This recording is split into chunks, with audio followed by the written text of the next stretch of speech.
Shalom Ibu Bapak, Saudara-saudariku yang dikasihi Tuhan Kristus. Selamat hari Minggu. Marilah kita mau mendengarkan firman Tuhan pada Minggu Judika ini. Namun lebih dahulu kita mau saat teduh sejenak. Saat teduh dimulai.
Damai sejahtera Allah yang melampaui segala akal, itulah yang memelihara hati dan pikiranmu di dalam Kristus Yesus Tuhan kita.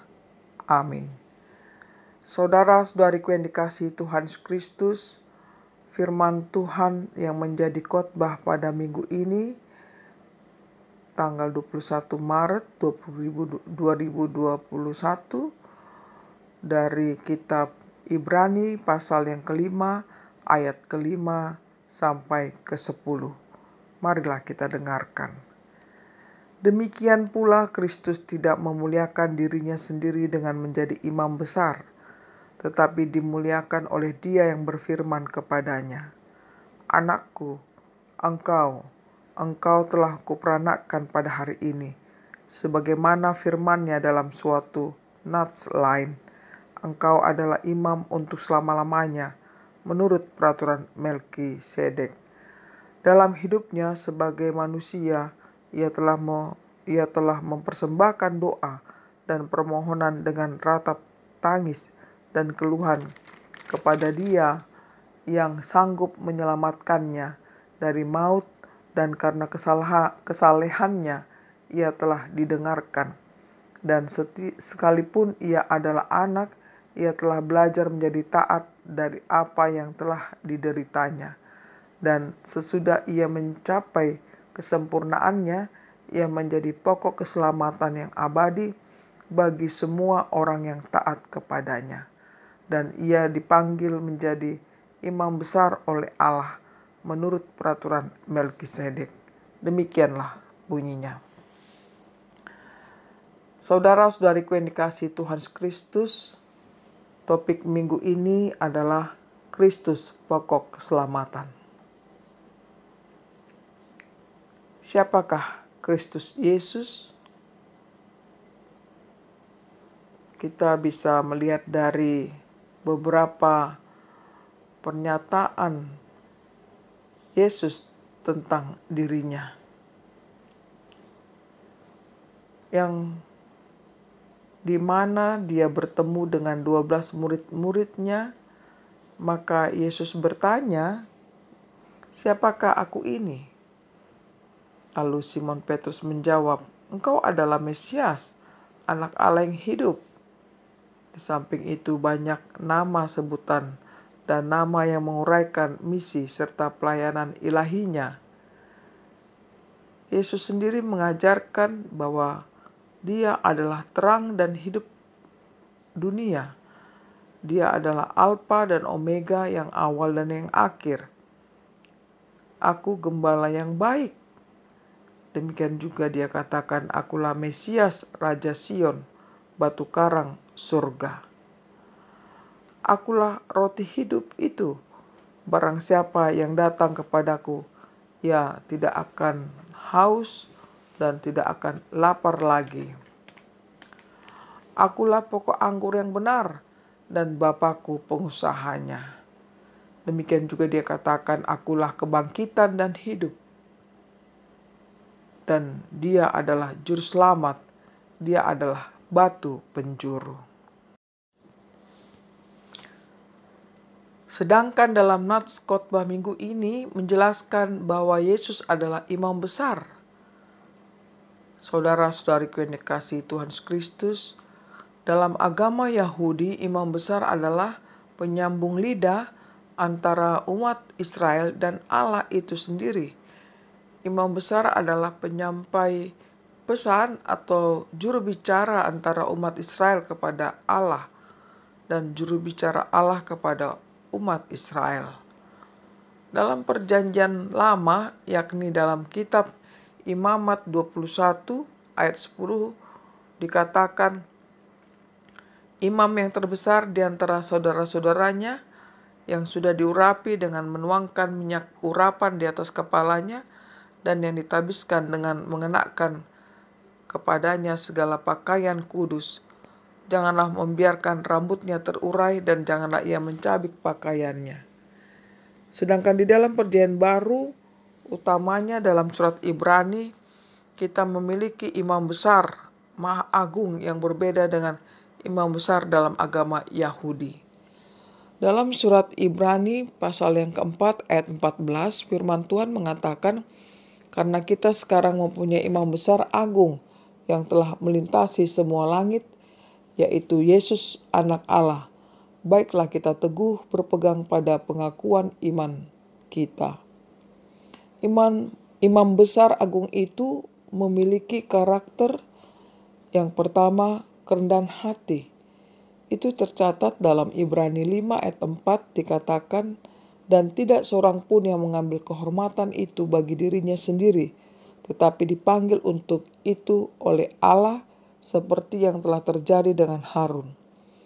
Oleh sebab itu barang siapa mengambil kehormatan itu untuk dirinya sendiri, maka ia tidak dipanggil oleh Allah untuk itu.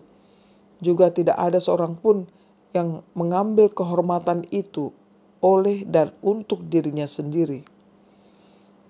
Kemudian, sebagaimana Kristus tidak memuliakan dirinya sendiri, meskipun dia menjadi imam besar di segala zaman, tetapi Yesus tidak memuliakan dirinya sendiri.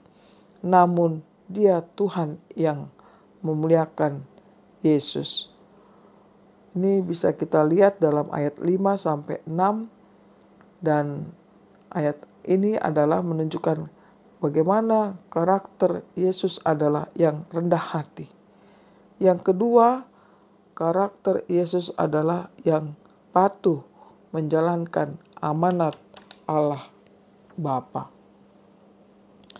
Hal ini bisa terlihat di mana dia mempersembahkan doa dan permohonan dengan ratap tangis dan keluhan kepada Tuhan Allah yang sanggup menyelamatkannya dari maut itu sendiri. Saudara-saudariku yang dikasihi Tuhan Yesus Kristus, dari kerendahan hati Yesus dan ketaatan melakukan tugasnya, maka didapati kesimpulan adalah di dalam diri Yesus penuh dengan keteladanan. yakni Ia mencapai kesempurnaannya dan menjadi sumber keselamatan bagi semua orang dan kita yang percaya kepadanya. Dengan kata lain, Ia menjadi pokok keselamatan yang abadi bagi semua orang yang taat kepadanya. Sebagaimana dalam topik minggu ini menyinggung tentang pokok keselamatan yang abadi ada di dalam diri Yesus Kristus. Saudara-saudariku yang dikasihi Tuhan Kristus, marilah kita berbahagia, mengakui dan percaya bahwa Yesus Kristus adalah imam besar dari segala zaman. Berbahagialah kita dengan ketaatan dan setia meneladani apa yang sudah dilakukan oleh Yesus Kristus. Kemudian yang terakhir, berbahagialah kita yang setia memuji dan memuliakan namanya karena Dia Tuhan Allah yang patut dimuliakan. Baiklah Ibu Bapa, Saudara-saudariku, ketika topik minggu ini menyentuh kehidupan kita bahwa Dia adalah pokok keselamatan yang abadi, maka kita terus percaya kepadanya setiap saat, apapun yang terjadi di hadapan kita, tetap iman kita kuat dan tidak goyah sedikit pun, karena Dialah yang telah menjanjikan sebagai Tuhan Allah, pokok keselamatan yang abadi. Dan terakhir, baiklah kita meniru keteladanan dari Tuhan Yesus, di mana Dia tidak memuliakan dirinya, tetapi Allah Bapa yang mengutus Dialah yang meninggikan Yesus Kristus, di mana Dia menjadi imam yang besar dan dikatakan Yesus Kristus adalah imam besar dari segala zaman. Baiklah Bapak sekalian, kita menaruh percaya kepada Kristus yang adalah pokok keselamatan yang abadi. Tuhan memberkati kita semuanya. Amin.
Marilah kita berdoa.